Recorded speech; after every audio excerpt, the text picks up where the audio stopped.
In addition, I'd like to introduce Janet Napolitano. She is the third Secretary of the Department of Homeland Security and is leading our nation's collective efforts to secure our country from threats we face, from terrorism to natural disasters. Like me, Janet Napolitano spent part of her youth in Albuquerque, New Mexico, so that makes us homegirls. She also previously served as governor of Arizona.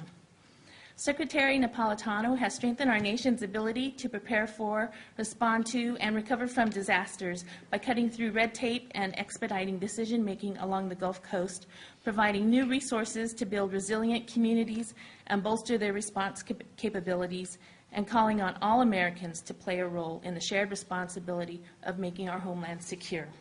It is my honor to introduce Secretaries Ken Salazar of the Department of Interior and Janet Napolitano of the Department of Homeland Security.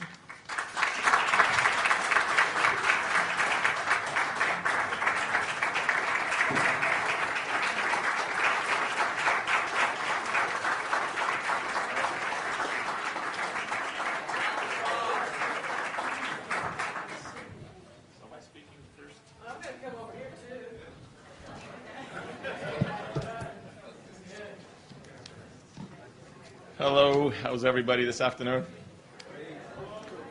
Let me tell you, I'm honored to be here with Secretary Napolitano because she's been a long advocate of the issues that you are all here gathered to talk about today, and so I'll get a chance to introduce her in just a few minutes. My remarks are short here at the beginning as you move forward on this next panel, but I want to say first that environmental justice is really an issue for all of us. There is no one who doesn't have a place at the table when we talk about environmental justice. For me, it's a real issue when I have, I come from a place which is far removed from any big city, way south of Denver, Colorado. And I saw the differences in terms of the kinds of issues that we had to deal with as I was growing up relative to environmental justice, and later on in life dealing with sites that had been contaminated by Superfund kinds of activities, and knowing the communities who lived in all of these brownfields kinds of places, you see how the history of this country really has been a country that has developed, and the communities that have been affected in so many ways and have had to bear the costs of these externalities have really been mostly the minority communities and the poorer communities. And that's true whether it's in the state of Colorado or whether it's in the state of New York or anywhere else around the country. And so having the focus on environmental justice and having a group of you gathered right here in the White House with the President telling all of you and telling all of us in his administration that environmental justice is a high priority is something whose time has come and something that I am very proud of. Many years ago, in 1990, I became the Executive Director of the Department of Natural Resources. And at the time, all of the 10 division directors of my department were white. And most of those who were involved in natural resources issues, there was so little diversity. So I pulled together a conference in Colorado that was titled Minorities in the Environment. And that was essentially the headline in the Rocky Mountain News of that time, that we needed to do a lot better, in my view, being then the cabinet member in Colorado and doing outreach to minority communities and getting them involved in hunting and fishing and in the outdoors and in protecting our environment and doing all the things that we all care about. But the fact is that some things have changed. It's an issue which is on a higher priority for people, but it's also an issue where we have a long ways to go. John Jarvis, who spoke to you in the earlier panel, he and I have a conversation about this, and indeed in his plan for 2011, one of our big issues is working on diversity and working on inclusion. For me, it affects me because I notice it, maybe as a member of a minority community being Latino. When I go to a place like Yellowstone and I look at the faces of the people who are visiting one of the iconic natural wonders of our planet and seeing that there is so little diversity in terms of the people who are there. So we know we still have a lot of work to do in all of our agencies, but we are very committed to moving forward with an environmental agenda that makes tremendous sense. I would expect that in the months ahead, part of what you will see coming from us and coming from the administration will be a great focus on urban parks and urban wildlands, and that's because our world has changed so much from where it was 100 years ago. Our people now live in the big cities.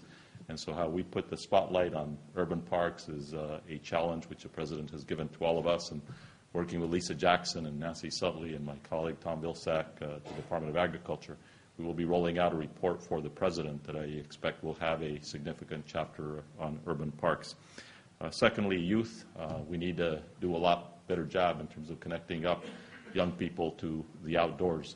This summer, as Tom Strickland, John Jarvis, and so many people from the administration went around the country to over 30 communities to have listening sessions with young people as well as not so young people, talking about what we ought to do with America's great outdoors. What we heard from young people, and many young people with diverse faces like we see here today, is that they needed to have places in the outdoors to go and to play and to be able to access places that were safe for them to stay healthy. And in the Santa Monica Mountains, where John took me to one of the programs that we have developed there in partnership with the local community, I was amazed at the number of people from East LA who frankly were out there in the Santa Monica Mountains where we had given them a job, and their lives had been transformed because of the fact that they had been exposed to a great experience in the outdoors. Young people who had been members of gangs, who had been for the first time coming out to the outdoors and all of a sudden seeing an opportunity for them to become wildlife biologists or park rangers or other kinds of things that relate to nature. In our own time, in the last 2 years, from January 2009 until now, within the Department of Interior, we started what became a 21st Century Youth Conservation Corps program, and with the President's support and direction and helping for the budget, we have moved from essentially having very few young people working in the Department of Interior. We're now across all the different bureaus of Interior. We will have hired by the end of 2010 over 20,000 young people who are working with us at Interior. And it's a diverse group of people, and we do it, one, because these are going to be the next generation of conservation leaders in America. Number two, they're going to be the next employees of the Department of Interior, because between now and the year 2016, about 40% of the employees within Interior will retire. And so we need to have that next generation of people coming up through the workforce. And we are absolutely committed that that next generation looks like the face of America and not like the face of exclusion, which has been a large part of the history of the Department of Interior. Finally, I guess two more points. One is, in my own role as Secretary of Interior, I often remember Senator Danny Inouye, who is forever a champion of diversity and a champion of the history of this country, and describing my job to me in the early days after President Obama asked me if I would leave the Senate to take this position. And he said to me, you got to remember that as Secretary of Interior, you have a very important job because you are the custodian, yes, of America's natural resources, but you're also the custodian of America's story, of America's history. And through the National Park Service and through other units that we have in the Department of Interior, we have a major responsibility to tell the story of all of America. And so when we open up the Martin Luther King Memorial on the Mall in this next year, or when we celebrate the commemoration of the birth home of Martin Luther King in Atlanta, Georgia, or the trails of agony which were walked by Native Americans in our history, or the trails on behalf of farm workers which are walked by Cesar Chavez in Arizona and in California, we are telling America's story. And the fact of the matter is that we have to recognize that America's story has not been told in the way that it should have been told because it has not been complete. So one of the challenges that the President has given to me, which I have given to Director John Jarvis and to the rest of our agencies, is that we tell that story in its full breadth, that women are not left out, African Americans are not left out, Native Americans are not left out, Hispanics are not left out. No one is left behind. And that is part of the responsibility which we take on in the ambit of environmental justice. And the final point I would make, we have a very important responsibility with respect to the nation-to-nation relationship for Native Americans. 564 tribes federally recognized around this country, as well as Alaska Natives. And this President said at the beginning that what we would do was to turn a new page in history on the relationship that we have with Native Americans. And just in the last few days, we were here as the President signed legislation that dealt with 4 very significant water rights settlements in Montana, New Mexico, and Arizona, which had been in 100 years of litigation, and we were able to bring those to an end. And we were able to bring to an end the Cobell litigation, which had been an albatross around the relationship between the United States of America and Indian country.